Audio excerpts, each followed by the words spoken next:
there, lovely Lego addicts. Welcome back to the Johanna Has Thoughts video, and now wants to share them with you. As I was kind of waiting and this set was sitting on my desk, I did kind of feel like it was a set I wanted to talk about, but also a set that I wanted to put into further context of possibly my changing sensibilities towards Lego sets and the Harry Potter theme in particular. First of all, when the Harry Potter wave for this year got released, I got very excited. I think there is always a huge amount of hype around it, and I think to be part of a community that shares so much love and excitement at the same time is really exciting, and it can really drag you into that hype. I was blown away by the images, I was blown away with some of the figures. I hadn't really been expecting any leaks, so I hadn't really been very invested in sort of like rumours as to what we may be expecting for this year. So essentially anything that I saw was new and exciting and out of the blue, and I think when things come at you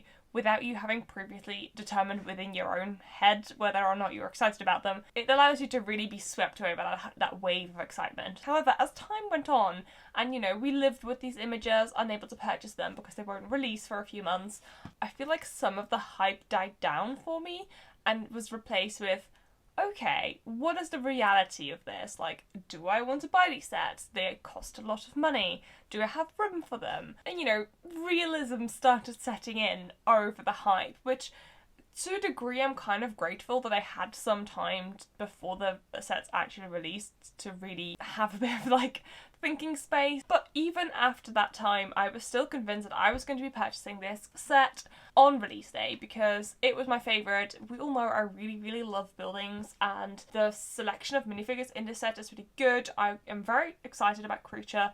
There is a lot of really exciting things in this set, and I was also thinking possibly there is an opportunity for me to mock it into maybe a modular building or maybe integrate it into my city in some way. This set retails for £115. That was probably just about in my comfort level, knowing that I'm probably going to be using this building as sort of like a jumping off point for a mock that I'm going to inevitably put in my city or like use in some way. That being said, that was true for this building because I can see a use for it. I didn't have that necessarily for some of the other sets, and though I do still have a Hogwarts behind me, I found it harder to find reasons to purchase the Hogwarts extensions because they were still very expensive but maybe didn't have the type of detail that I was looking for. So I decided to get this one, and I also ended up getting the carriage with £5 off. And when I was building this, I have to say the building experience was really interesting. Harry Potter sets don't usually have interesting features, so to be able to build a bit of a mechanism for a set really kind of gave it a bit more interest. The minifigures I still stand by in this entire wave I think are incredibly strong and look fantastic. That being said, there is also quite a lot of things that I don't love about this set, but it also kind of made me think as like my own priorities with Lego and Lego sets, and how I think what I want from Lego and where I want my collection to go is changing. This set, and I think pretty much the entire Harry Potter wave, is in an awkward position, a bit like Star Wars, where it really has to please both quite dedicated adult collectors as well as a children's audience that wants to play with these things. So there is a really fine line that you need to walk where there needs to be a balance between price, playset, collectability.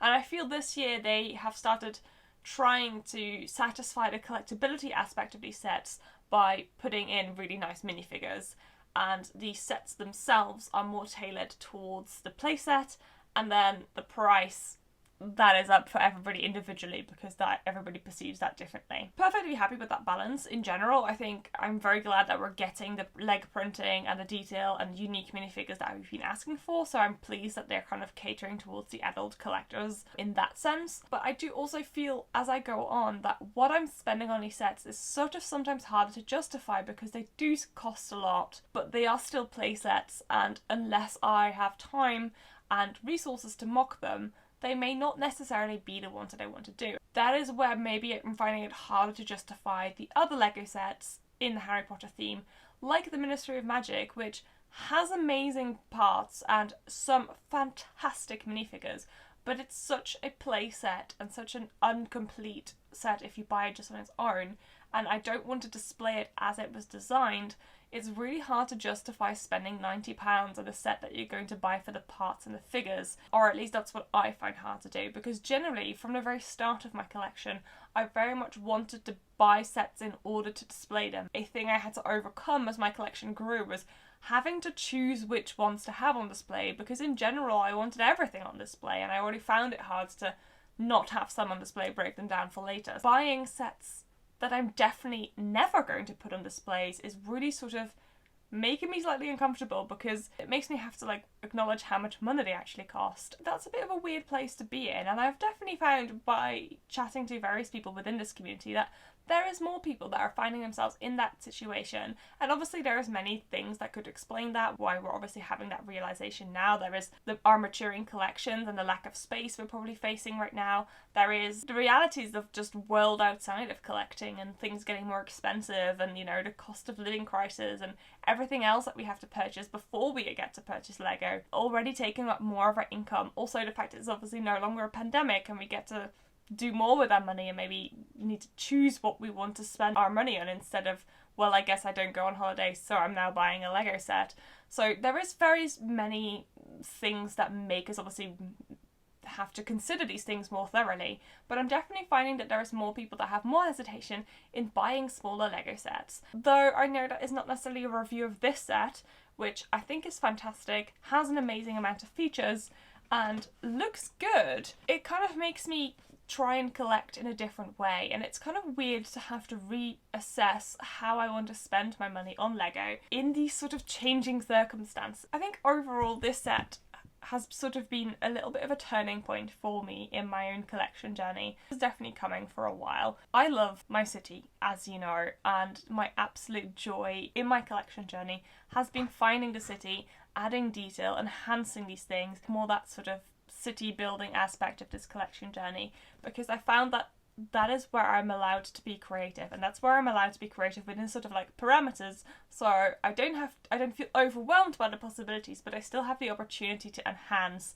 and to bring to life and to make it my own. Though that wasn't initially what I set out to do when I started collecting, I very much found that that's where I got my joy. Buying modulars, I'm doing remocks, I'm doing parks, you know, there is a nice little collection there, and I have some Harry Potter mocks. They are generally the sets that they were designed to be, just slightly enhanced or maybe slightly changed, but in general very close to their original concepts. And though I originally set out to collect every single Harry Potter set, I have found that that isn't necessarily the joy that I'm getting, because to me the joy that I get out of my collection isn't by completing a selection of sets and putting them on shelves. It is by being able to take those sets and then making them my own. And Harry Potter hasn't really allowed me to do that. And actually, having had a few conversations with people in the Discord, I think there are some people that are basically saying like space is always a limitation and it's always hard to have enough space to do the things that you want.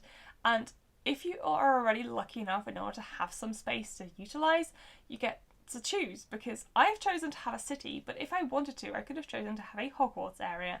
And I think if I had a Hogwarts area that I was enhancing, that I was like making look good, creating my own scenes in, I would probably be less inclined to have a city, because I wouldn't have room for it and I would just be essentially putting them on shelves and not enhancing them. But because I chose to have a city, which is currently where I'm getting most of my joy, I find that buying the very still expensive Hogwarts sets and Harry Potter sets and not enhancing them doesn't sit quite well with me, because also it's an expensive world out there and I have to choose, finding it hard to justify sets that I don't love for what they are when I buy them and that I only want parts of. I am still very much collating my own thoughts on this, but I thought it would be interesting to kind of have an open conversation about like, how are you finding Lego and its collecting journey as time goes on? Because I do find that still being into the hobby, we are getting more critical of Lego, and we are also having to reevaluate where we're wanting to spend. And though Lego has very kindly listened to us in a lot of ways, where they're bringing out these amazing huge sets, our budgets don't necessarily match where they were at a year ago when we were asking for these things. I would really love to hear from other collectors, you know, find out what you guys are experiencing, or maybe you've fallen out of love with Lego, and that is totally fine too. I don't think I will anytime soon. I'm very much still in the Lego hobby and I absolutely love this space, but I do think that my priorities are changing, and that is fine. Everybody's priorities changes all the time. Life takes us into weird journeys and takes us to weird places, but here we go. But yeah, I would really love to hear how you guys are finding it, because this set, though I'm very pleased I bought it, I still can't make up my mind whether I love it or not. I think it's like 70% there. I like the idea, I like the concept, I like the mechanism, but there's a lot of things that I don't like, and there's a lot of things that I would like it to be more finished. I would like it to be more adult oriented. I would like the interiors of these side buildings to be the actual Muggle buildings and not an extension of the Grimmauld Place ones. And as much as I can justify all of the things that I don't love about this set, because they're trying to achieve so many different things with one set, and obviously it wasn't designed perfectly to please me, I also feel like at least with this one I could justify it because I can now make it my own, whereas with the Ministry of Magic in particular, but also the Hogwarts expansion sets, I'm not finding that I can really take it that far, so justifying the money that they cost is quite a lot harder. So that is basically where I'm at with my collection journey, and I really found that starting this conversation using this set as a jumping off point was the easiest, because this set really is the thing that started these thoughts in my head, or at least made me more aware that I was having these thoughts. So yeah, it's not really meant to be like a negative video at all. Like, I'm obviously still an absolute Lego addict and absolutely adore this thing, but I just really wanted to talk about it. Overall, if you are a Harry Potter set lover, I would say this is a fantastic set.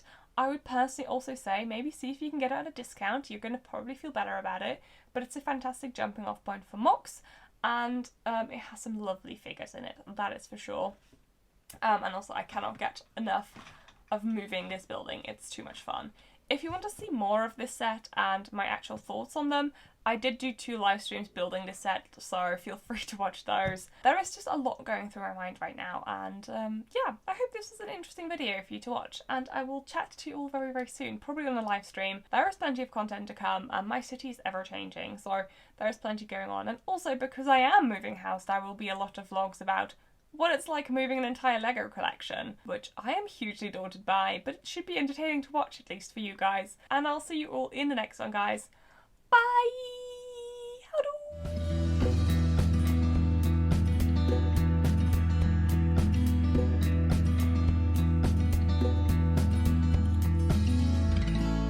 I'm trying to put this into words and it's hard, and I'm trying to sort of like summarize this thing that I'm not entirely resolved upon. There is a lot going through my head, I think.